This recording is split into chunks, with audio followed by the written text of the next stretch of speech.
Free Tibet! China! Wake up! Wake up! Wake up! Wake up!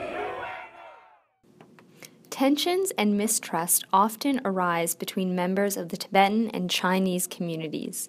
This is one uniquely Canadian story about reconciling these differences through dialogue and cooperation.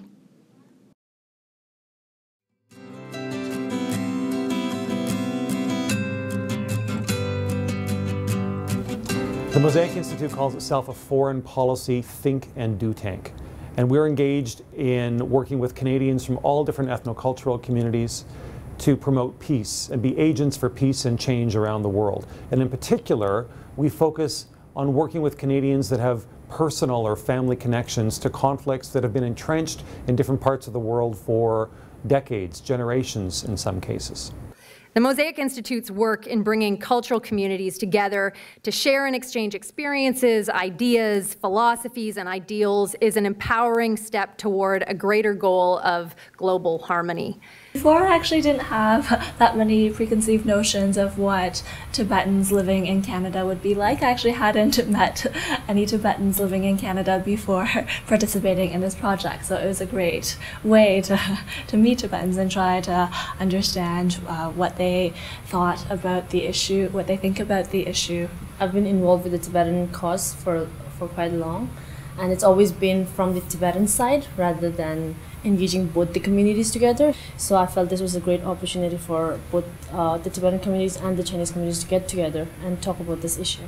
We definitely had our own views on the China-Tibet issue, but the honesty and the friendliness of the small group discussion was undeniable. We did disagree on many things, but one thing we did all agree on at the small group discussions was that dialogue is not just an event, it's a process. We had both steering committee members from the Chinese community and the Tibetan community, so we wanted to create an atmosphere which was neutral and which was at the same time which encourages people to talk about these difficult issues. The great thing I thought about this project was that it brought so many young Tibetans and Chinese Canadians together to come up with a statement of values in the beginning. As a steering committee got together and started crafting a statement of values, you could see that there was, we were beginning to kind of break the ice and really start to respectfully tackle the issues that have for so long divided our communities.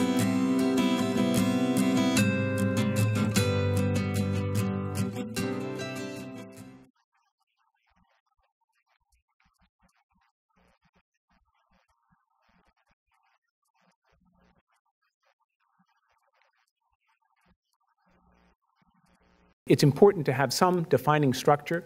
So for Canada, rule of law, ethnic minorities, role of women in society, and religious freedom were the main themes.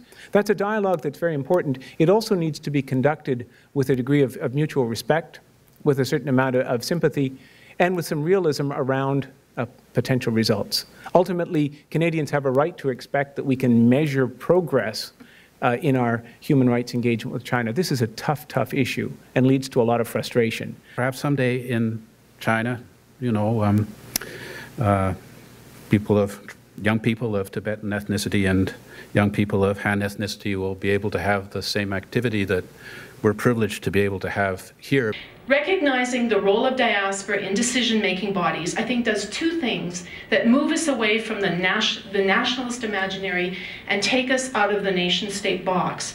They recognize that our national identifications are often cross-border, and moreover that many of us belong or feel we belong to more than one nation at once, and that doesn't necessarily have to be a threat to governments. It can be a benefit.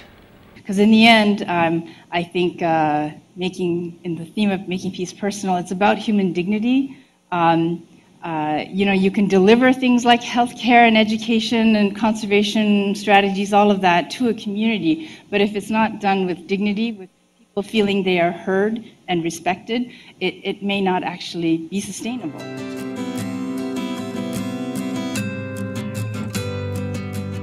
being in a room with both people. My background, personally, I'm a Chinese student and in Canada, as well as people with Tibetan background. You know, like being able to like sit in the same room together, you know, and like talk about like all these things. I mean, I think it's a very valuable experience, and I think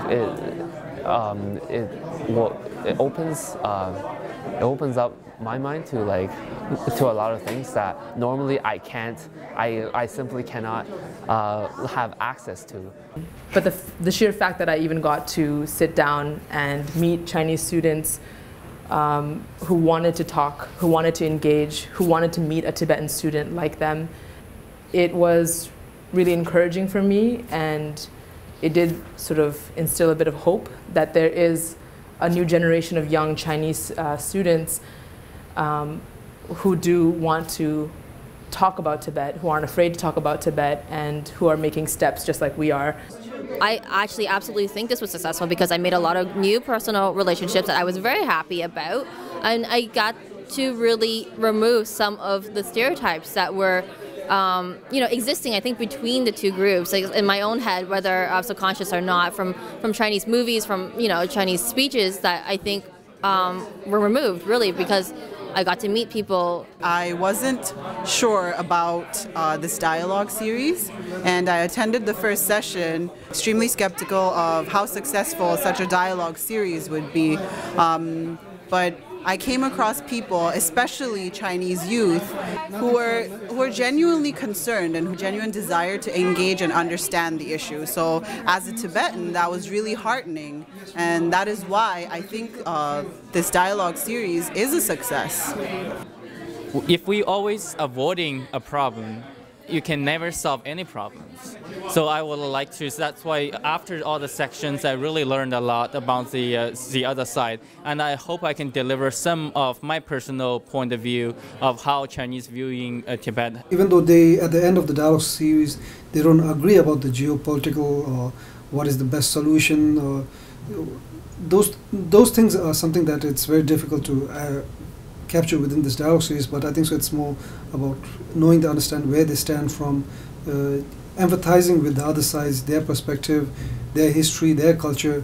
Diaspora have a responsibility to educate themselves about issues in their home countries, and to be open to continuously learning about those issues and changing their opinions about the issues. Definitely, for me, the rewards of this whole, working on this project has been that it gives you this faith in humanity, and they come together with these such the sense of animosity, but in the end, it's something that can be changed.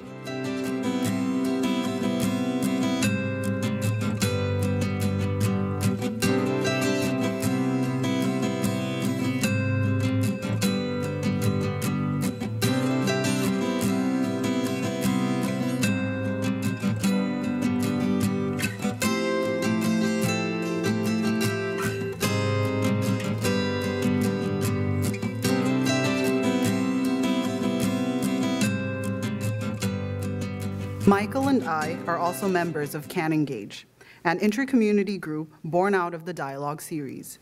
Our goal for the next few months is to raise at least $10,000 for MOSAIC Canada to meet the basic educational needs of 5 rural children on the Tibetan Plateau. We hope that by working together towards a common goal, we're sending a message that cooperation is possible, that friendship is possible, and that we can work together to bring about positive change. One thing that I've come to realize through participating in this project is that I think really long-term sustained commitment to having opportunities, to providing opportunities similar like this one for Tibetan and Chinese youth to interact and work together, that will be really crucial to start strong relationships and common trust and understanding.